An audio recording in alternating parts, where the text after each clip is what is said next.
Bienvenue sur Passionné de Novela, vous regardez Les Noces de Zara épisode 70, mais avant de commencer, abonnez-vous et activez la cloche de notification pour ne rien rater, n'oubliez pas d'aimer la vidéo.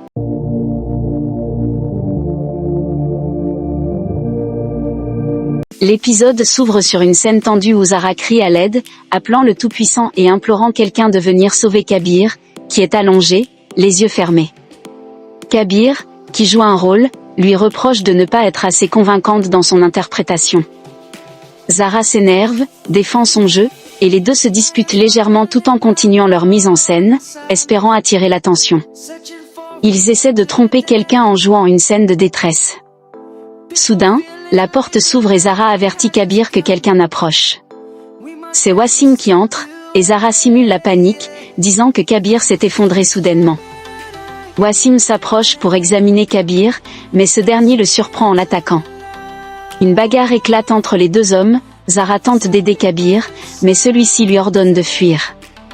Finalement, Wassim parvient à maîtriser le couple et les enferme. Il les accuse de se croire dans un film et affirme qu'ils sont dans sa maison, où personne ne sort sans l'autorisation de ses règles. Kabir, furieux, reproche à Zara d'être intervenue. Mais Zara révèle qu'elle a réussi à subtiliser le téléphone de Wassim. Elle y voit un signe d'espoir, affirmant que les efforts finissent toujours par être récompensés. Kabir, bien que surpris, reconnaît qu'elle a bien agi. Pendant ce temps, une autre scène bouleversante se déroule ailleurs. Irfan et Salma, les parents de Zara, pleurent la mort de leur fille. Irfan partage sa douleur, exprimant combien il est difficile à leur âge de supporter une telle perte. Salma est inconsolable, disant qu'ils ne reverront plus jamais leur fille pleine de vie. La douleur est immense, le vide insupportable. Ayesha arrive alors pour partager leur chagrin. En larmes, elle embrasse Salma et tente de la consoler. Elle rappelle à Salma qu'elle est la mère d'une fille très courageuse. Zara était comme sa propre fille, dit-elle, et aujourd'hui, elle craint pour son fils, Kabir. Irfan s'inquiète aussitôt, que s'est-il passé avec Kabir? Ayesha explique que Kabir a disparu la nuit précédente. Il est parti à la recherche de Zara, convaincu qu'elle est encore en vie. Personne ne l'a cru, mais lui en était persuadé. Irfan, dévasté, lève les yeux au ciel et supplie le Tout-Puissant, demandant pourquoi ils doivent traverser une telle épreuve. Zara et Kabir sont retenus captifs dans un entrepôt, situé près d'une gare, identifiable par la proximité d'une mosquée dont on entend la prière. Sous la pression, Zara presse Kabir de prévenir quelqu'un. Mais il ne se souvient d'aucun numéro, pas même celui d'Imran, son ami d'enfance. Zara tente de se souvenir de celui de Rima, sans succès. Les deux sont désemparés. Kabir décide alors de prendre une photo d'eux et d'enregistrer un message vocal, révélant qu'ils sont prisonniers de Mirage. Il précise l'emplacement approximatif et envoie le message à leur mère avant que Wassim, complice de Mirage, n'arrive. Wassim, furieux de la disparition de son téléphone, soupçonne Zara. Il devient violent et menace Zara avec un couteau. Pour la sauver, Kabir prétend avoir trouvé le téléphone et le jette au sol, brisant l'appareil. Il espère que le message vocal aura été envoyé à temps.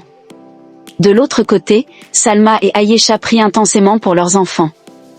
Leur foi est récompensée quand le téléphone de Salma reçoit la photo de Kabir et Zara. L'espoir renaît, leurs enfants sont vivants. Cependant, leur calvaire n'est pas terminé. Mirage torture Kabir sous les yeux de Zara, qui supplie en vain pour qu'il le relâche. Mirage, sadique, propose un marché à Zara, elle devra lui dire qu'elle l'aime pour qu'il épargne Kabir. Zara refuse de céder mais supplie encore.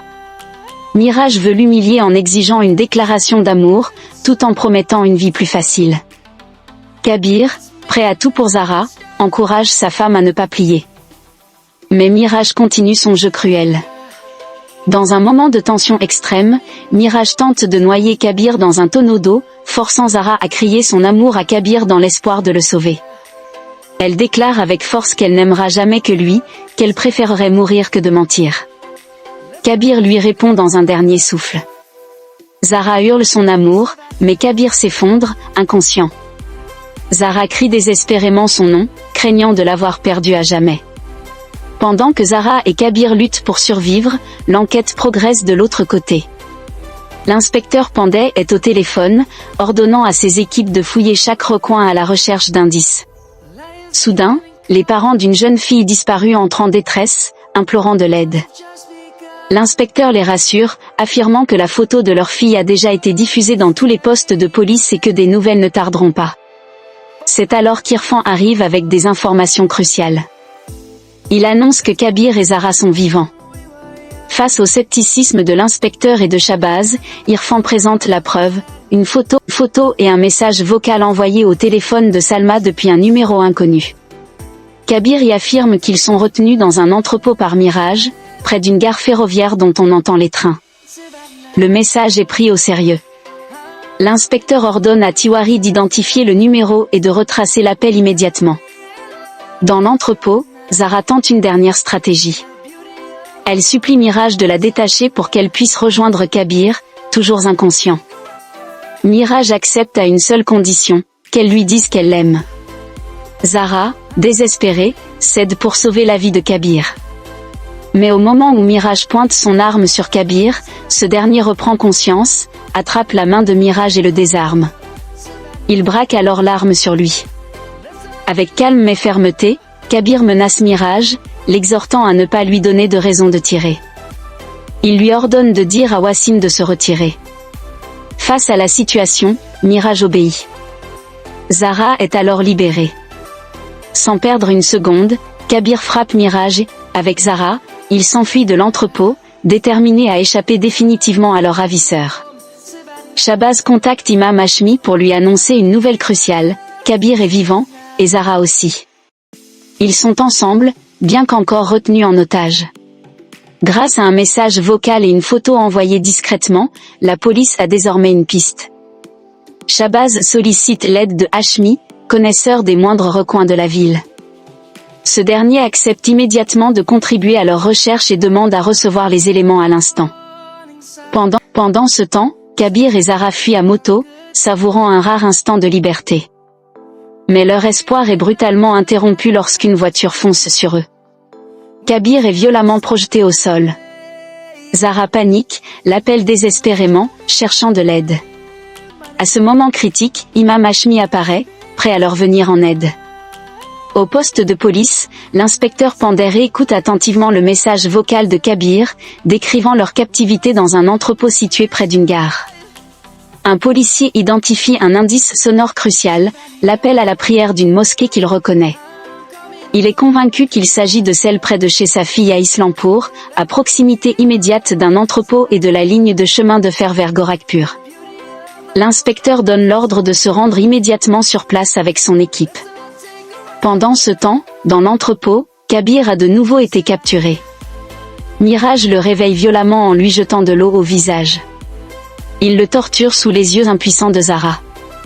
Armé et menaçant, Mirage promet une souffrance prolongée à Kabir. Zara crie, impuissante, alors que Kabir, blessé mais conscient, demande à Zara ce qui s'est passé. C'est alors que la voix rassurante d'Imam Hashmi se fait entendre, c'est lui qui les a retrouvés et les a ramenés. Au même moment, la police arrive sur les lieux. L'inspecteur Pandey dirige une fouille minutieuse de chaque recoin de la zone. Irfan, sur place avec eux, reconnaît les environs. Tous cherchent Kabir et Zara, mais ils semblent avoir disparu à nouveau. Alors que Mirage savoure encore sa supériorité en présence d'Imam Hashmi, la situation bascule brutalement. Shabazz surgit avec ses hommes, révélant un plan soigneusement orchestré. Il confronte froidement Hashmi et Mirage, dévoilant qu'il n'a jamais réellement compté sur eux pour retrouver Kabir, mais qu'il les a utilisés pour remonter jusqu'à son fils. Il les accuse de trahison, puis gifle violemment Hashmi, le pressant de dire où se trouve Kabir. Kabir, attaché dans une pièce voisine, tente d'appeler à l'aide. Finalement, son père le repère et le libère. Mais à ce moment-là, la lumière s'éteint brusquement, et les hommes de Hashmi passent à l'attaque. Shabazz est capturé. Hashmi jubile, le menaçant en lui rappelant son pouvoir, tandis que Kabir hurle de ne pas faire de mal à son père. Hashmi ordonne alors l'exécution de Kabir, Zara et Shabazz. Il affirme que son honneur vaut plus que la vie de n'importe qui, même de son ancien allié Mirage, et préfère tous les faire disparaître pour éviter que la vérité ne sorte. Mirage hésite, mais Hashmi insiste, ils doivent tous mourir. Dans un retournement de situation spectaculaire, Kabir parvient à désarmer Mirage. Les hommes de Shahbaz reprennent le contrôle. Kabir se précipite vers son père, qui le rassure avec fierté. Il libère Zara et pointe l'arme sur Mirage. Mais au lieu de tirer, il remet à Zara le droit de punir son bourreau. Il lui rappelle que la vraie force d'un homme est de protéger, et non d'opprimer. Il lui confie la justice, en mémoire de toutes les souffrances qu'elle a endurées. Zara, galvanisée par le soutien de Kabir et ses souvenirs douloureux, s'apprête à infliger à Mirage la vengeance que le destin lui a enfin offerte. C'est la fin de l'épisode, merci d'avoir regardé, n'oubliez pas de vous abonner.